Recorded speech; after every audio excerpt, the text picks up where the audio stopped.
Welcome, everyone. Welcome to the CEC 15, June 15th business meeting. I am Camille Casaretti, president of CEC 15, and I'd like to call this meeting to order at 7:32.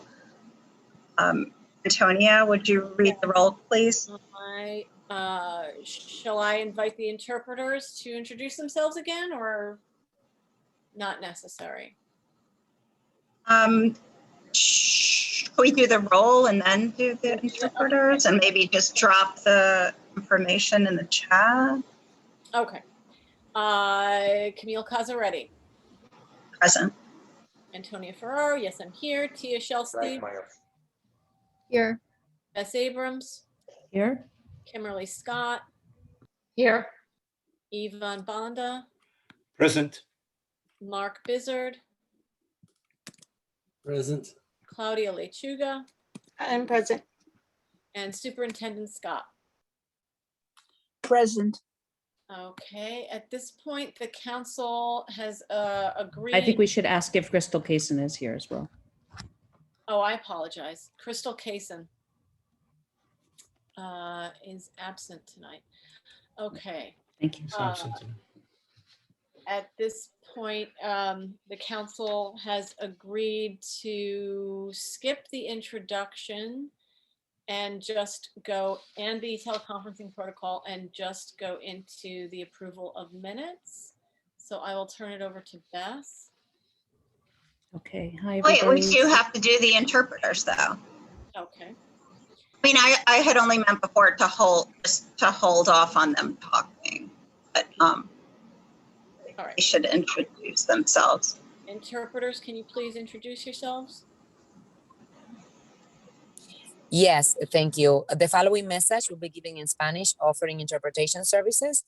Buenas tardes para todas las personas que están en la llamada y deseen escuchar esta reunión en español.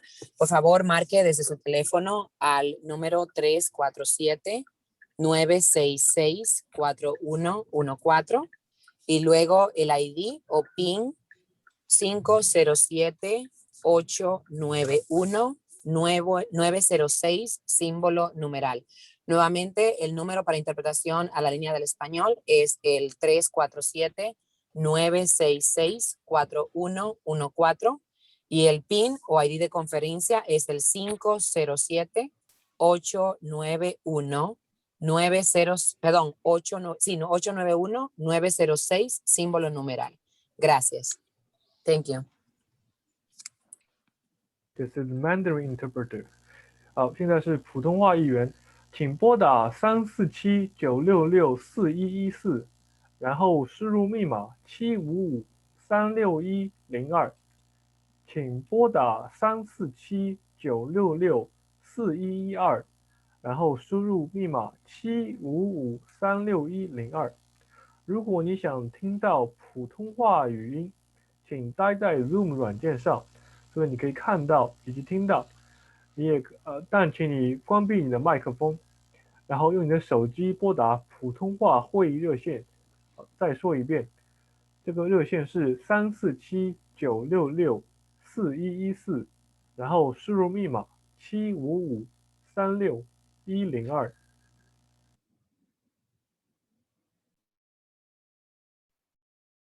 Hello everyone, my name is Abir. I will be the Arabic interpreter for today with my partner Ola.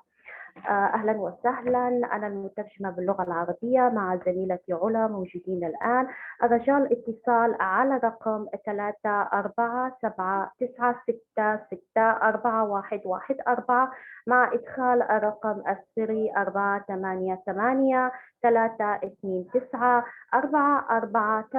488-329-448 مع علامة الهاشتاج. مرة أخرى الاتصال على الرقم 347-966-4114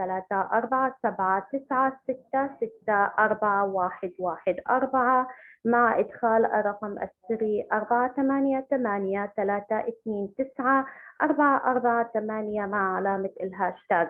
إذا تريد أن تسمع الترجمة باللغة العربية وتريد البقاء في غرفة مؤتمر الزوم الافتراضية، الرجاء الاستماع من خلال الكمبيوتر مع كتم الصوت والاتصال على رقم الخط العربي 347-966-4114 مع إدخال الرقم السري 488-329-448 مع علامة الهاشتاج. مرة أخرى رقم التليفون 347-966-4114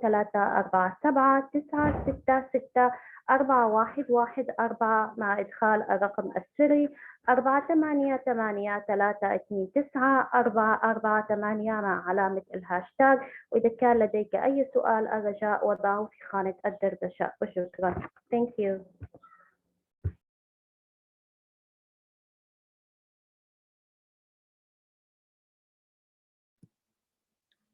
Believe at this time, we're going to go right into the minutes. Beth? Okay, hello, everybody. We have 2 sets of minutes in April, from April 13th and April 27th, and 2 sets of minutes from May 11th and May 17th, those special sessions to vote on. So in the interest of expediency, first of all, I want to ask if there's any questions on any of those, the 2 in April and the 2 in May. I know they've been reviewed by at least 3 people. Okay, and then would everyone be okay taking a vote on all 4 at once? Roll call. All right, so that's the plan. So I'm going to make a motion to approve the minutes from 4:13, 4:27, 5:11, and 5:17. Would anyone like to second that? I can I'll second the I'll motion. second it. multiple seconds. Camille, I'll put you in there. Yeah, okay. All righty, so we'll start with Camille Casaretti, I approve. Kimberly Scott, I approve. Claudia Lechuga, I approve. Mark Bizzard, Approve. Yvonne Banda, Approve. Tia Shelsted, Approve. myself, approve, and Antonia I Ferraro. Wonderful. So thank you very much, everybody. That's all I have. Thank you, Beth. So thanks everybody for being here for our business meeting. We just came out of a special session rezoning meeting, and I'm very excited to announce that we did approve the Sub-District 3 rezoning proposal. Yay. The CCEC election announcement has been posted, and we have 4 returning members among us. So congratulations to Antonia, Claudia, Yvonne, and me. But everyone on this team has just been incredible, and we appreciate all of you and hope that, oh, and Tia, I didn't mention Tia. Oh wait, I'm messing everything up, sorry. Okay, deep breath. All right, so we are super excited to have a full council for the next term, including the ELL seat that we've been trying to fill for so long. So we're inviting the new members that are coming on June 29th to our meeting. So hopefully many of them can come and you'll be able to meet them then. That is going to be our last meeting of the year, June 29th at 6:30. At that meeting, Joe Lazarus from the Division of School Facilities is going to be with us to discuss ventilation in the schools. Some of the schools are going to be closed this summer to do further work. And so we'll hear some of those projects that are going on in District 15. We are also going to hear from High School Superintendent Janice Ross's team on high school updates. And as always, Superintendent Scott will be giving the District 15 monthly report. That is all I have to say right now. Do any of the council members have anything that they would like to report on?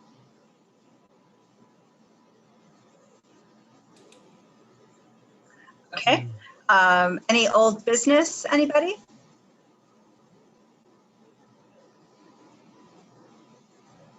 Okay, no old business. So in our new business, we are going to have have guests from the President's Council who are going to be reporting on the fall after-school programming, some concerns that they are having about programming logistics and some fees that were charged earlier in the year and might be charged going forward. So is Christine Pita from PS38 or Marie Isner from PS29 here? I'm here. I'm Oh, Christine, I- from PS38. Hi. Hello, welcome. Thank you. And You have the floor. Great. Thank you. Thank you for inviting me tonight. I'm representing PS38. I'm the co-president of the PTA at PS38 and also the President's Council and District 15 parent leaders in connection with this issue that a number of schools in the district have just become aware of in the last sort of week or two. So we sent a letter to the mayor and the chancellor last Friday. We also copied CEC 15, so I hope that you've had a chance to see that letter. The issue is about extended use permit fees for after school programs run by external organizations. And the issue is really a twofold one. First of all, schools across the district and frankly across the city really need urgent clarification on the fees the DOE intends to charge for extended use permits for after school programs for next year. As many of you know, over the last year, there was an exorbitant rise in the fees that were applied to external organizations with their after school programming in schools. There was some media reporting about this in November, December last year. A number of schools in our district were affected. It's been unclear what the DOE is going to charge next year. PS 154 put in their permit and they received an invoice last week, and the invoice was $259,000, which is obviously outrageous. And I mean, that's even way beyond the fees that were charged this year. And our understanding about this year is that the fees were increased due to the need for additional cleaning inside the buildings and paying for overtime for cleaning staff and fire personnel. But the fees rose at least, they at least tripled this year. And it's unclear if that's going to stay the same way. We have heard informally that the fees will be going back to pre-pandemic levels, but we haven't had any confirmation about that. Anything official, nothing official has been announced. So really many schools are just acting in the dark here. And it's an urgent issue because many schools are trying to organize their after school programming for the fall, and providers just won't even, some schools aren't able to get proposals about this. I mean, our school, we're trying to enter into an agreement with it. We have a free Y program, but it doesn't cover all our students for a number of reasons. So we need an additional program as well, and we can't enter a contract because you know, the organizations just don't know what fees are going to be applicable. They need to know this now so they can hire staff, and so it's difficult with PTA boards also transitioning in terms of entering into agreements. So that's the first part of the issue, just getting some clarification on what the fees are.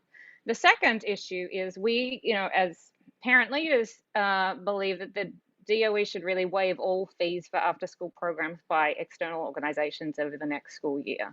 And there's a couple of reasons for this. I mean, first of all, the mayor has been urging employers to get staff and workers back in person, and there's, you know, as we all know, there's no remote option in schools next year. And we think, you know, and I hope you agree, you know, all families need affordable and free aftercare options if this is going to happen. And we believe that some of the $3.2 billion in stimulus funding that is going to be in the public system, in the public school system in New York City, should go towards these fees next year.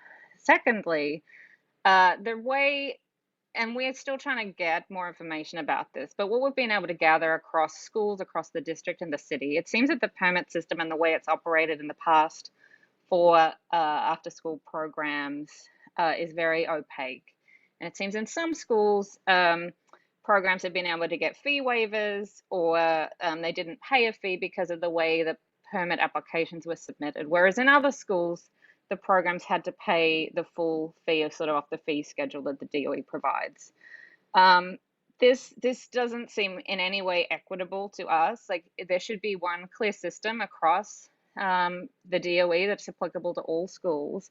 And we believe, to best serve the needs of New York City families and to ensure equity across the board, that the DOE should waive fees for the next year and use that time to craft a better system that's fair for all schools and affordable for all of our families.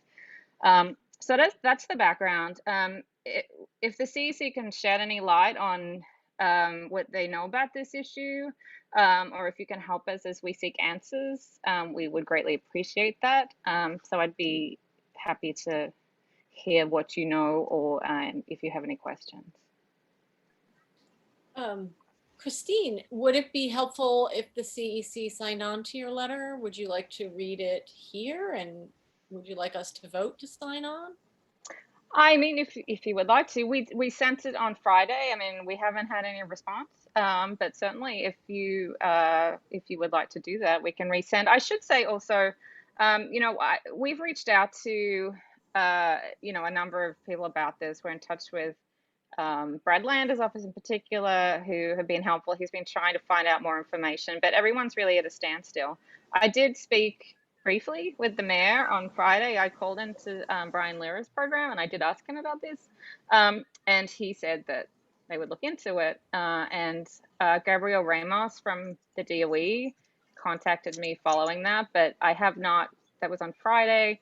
And I just haven't been able to connect with her yet either. So I'm not sure what's happening. I'm not sure if that's about the letter. If anybody also could assist, I guess, in terms of figuring out, a response to that, we'd appreciate it. Council members, would you like to vote on signing onto this letter? Could we put it to a vote now? And Antonio, if you want to read out the letter, maybe you should do that. Christine, do you have access to it right now? But also, it's already been sent, no? So it has been sent. I mean, it has been. Okay. So we'd be voting after the fact. So it's not. Okay. Good point. I was going to suggest that we make some sort of resolution about it, actually. Well, I mean, we have Superintendent Scott on the phone, and we dealt with the 154 issue last year, and we were told that was not going to happen again. Can we, Superintendent Scott, I don't mean to put you on the spot, but can we understand a little bit what's going on with these tripled fees again? Like we talked about this last year, and we pushed back on that, and they reduced the fees for 154. But if we're getting bills again in that same amount, some of the schools that can't afford this are not going to have after school programs anymore. And of course, after school is the last thing that's budgeted every year. So it's, there's not going to be enough time to do these things if we don't get this right. Do you have any information on why this is still happening? And cleaning fees can't triple the cost of a program. And if they are, we need to figure out an emergency solution for this, because you can't not have after school programs for people. So truthfully, we have not been told anything about this, Mark, or anybody. But what I'm thinking is that this is probably on a long list of things that are being reevaluated. And to be honest, the focus has very much been about summer school right now. So I am happy to reach out to the central office and find out what's going on with this and report by the 29th. That's amazing. Thank you. I think that. I mean, it was effective last time, so I appreciate the help the last time around when we messaged your office. And if it's a central issue, it'd be great to know exactly what's driving the increased costs and where, if all our schools can have a reliable framework, so we can have we can anticipate these type of outcomes in advance, because this is something I think, short of letter, I agree with everyone. I'd be ready to sign all those letters and make a big ruckus about it if people are going to get charged triple for after school programs. We should be, Christine, I really like the idea of, this should be the time we actually waive fees for after school programs and help those families out, and particularly in our affluent district where that can happen. I'd be willing to sign on to anything like that you put up there, Christine. So I am sure that this is being discussed, because I know that there is a great concern about providing support for families as we go back to a pre-COVID lifestyle and economy. So I know that this must be being discussed, and I'm happy to reach out about it, Mark, and I will get you more information by the 29th. Thank you. Can I just add one thing? Is that okay? I'm not sure if I'm still allowed to speak. Just on that, I certainly appreciate that, Superintendent Scott, as well. There's another issue, I mean, we're facing at our school, just to sort of stress the urgency here. So not only do schools need to sign contracts with providers so they can hire staff, but, you know, we have a lot of families calling who have pre-K spots, and also families considering their kindergarten placements, who one of their key considerations is, you know, what is the after school situation, because they need reliable aftercare. And they're not sure whether to accept their places when they don't know if we're going to have anything for them. At the moment, we don't have a pre-K program after school. So I'd just like to, I guess, stress the urgency. If there's any way we could get an answer like even sooner than the 29th, I realize that may not be possible, but we would certainly appreciate it to be able to share with our families. Christine, I will reach out first thing tomorrow, and as soon as I get an answer, I will respond. The other thing that I would say to you is, were you planning for a pre-K after school program? We need one, yes, because families, you know, need and expect Oh, no, one. without Yeah. question, they want one. Was this something? Why don't we talk offline and I can get a better picture of what it is you are trying to accomplish with this? But definitely I will reach out first thing in the morning. Sure, great, thank you. That would be helpful. I don't want to get too much into the weeds just about our particular school here, because I know this affects everybody and every school is slightly different, but thank you. More than happy to help. And Christine, thank you so much for writing the letter, and everyone on the President's Council who is involved in writing the letter. I really appreciate how it highlighted, particularly how this issue impacts women's ability to go back to work. It's very, very important, and the letter is well articulated, so thank you for writing it. Thank you. Thank you, Christine.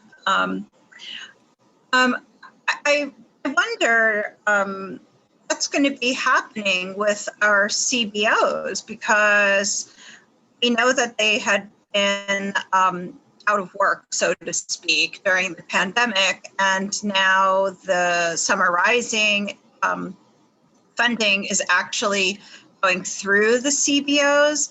And so maybe, and I know that some of the schools throughout the city are going to be designated as community schools, which would mean that they would be getting a lot more support, especially for after school. I don't know when any of this is going to be announced. Anita, would you know if any of our schools in District 15, right now we have two, right, that are We have community two. schools? Do you know if 38 is one and 124 is the other one. We and have asked, 676 though, yeah, right? we want 676. I think they're going to get it. I don't know if there are more than that at this point. We haven't heard. I can check. What I also am thinking of as I'm listening to this is, Christine, I want to be very clear on this. So I know that you already have the community schools program, and they have an after school, but the way the community schools program, it's a very specific support system for certain students.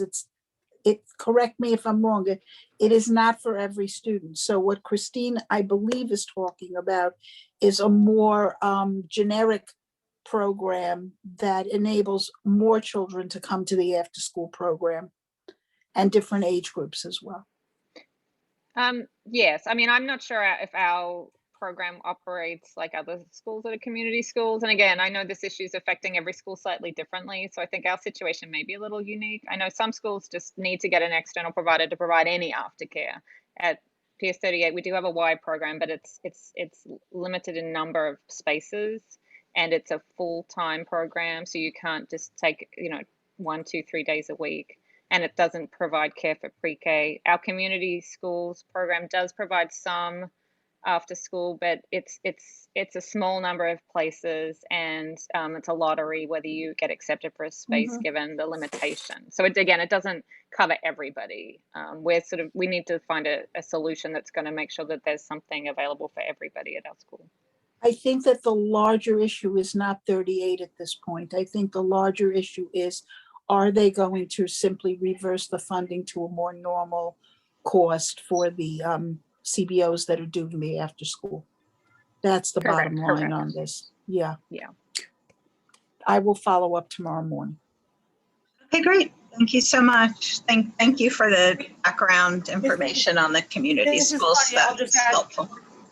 I just want to add one thing, Camille, because it's just overall comment. I appreciate that. I think in this case, what is being asked is that the fees are reverted, but I think the larger question still remains on how do we make after school equitable and available to all the families that actually need it. So that for schools that have not been able to find a CBO or another program that will take on a school simply because of finances, regardless of how much these fees cost, is still the larger issue. So there still is a larger inequity among schools that aren't able to front any costs for this, from the family perspective, and aren't able to pair up with a CBO that's willing to provide this at a realistic rate for families that are financially unable to cover it.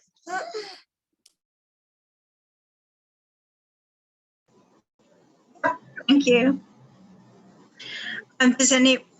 Christine, thank you for being here tonight. Thank you for all you do for the President's Council and for PS 38. Feel free to, keep us in the loop, and we want to be able to support in any way we can. So if you have other ideas, just call on us, please. Thank you. Does anybody else have new business? Nope. Okay, so we had something on the agenda about it was anticipated that CEC 15 would go into an executive session to discuss matters of personnel related to hiring of an administrative assistant and superintendent evaluation. So members that are on the call, anybody who's on the call right now, if you'd like to stay on the call, we will put you in the waiting room, but members of the public are not allowed to come into executive session. So I'd like to make a motion at this time to go into executive session to discuss matters of personnel. I second the motion. Okay, thank you so much. I want to just again thank everybody who has been here tonight and participating so actively. We appreciate you all. I'm going to take this opportunity to say thank you to everybody and leave you to your work. Have a Thank wonderful you, Superintendent Scott. Thank you. Thank you, Superintendent. So it's 8 p.m. I made a motion for the executive session, and who seconded that? Antonio? I seconded that. I'm going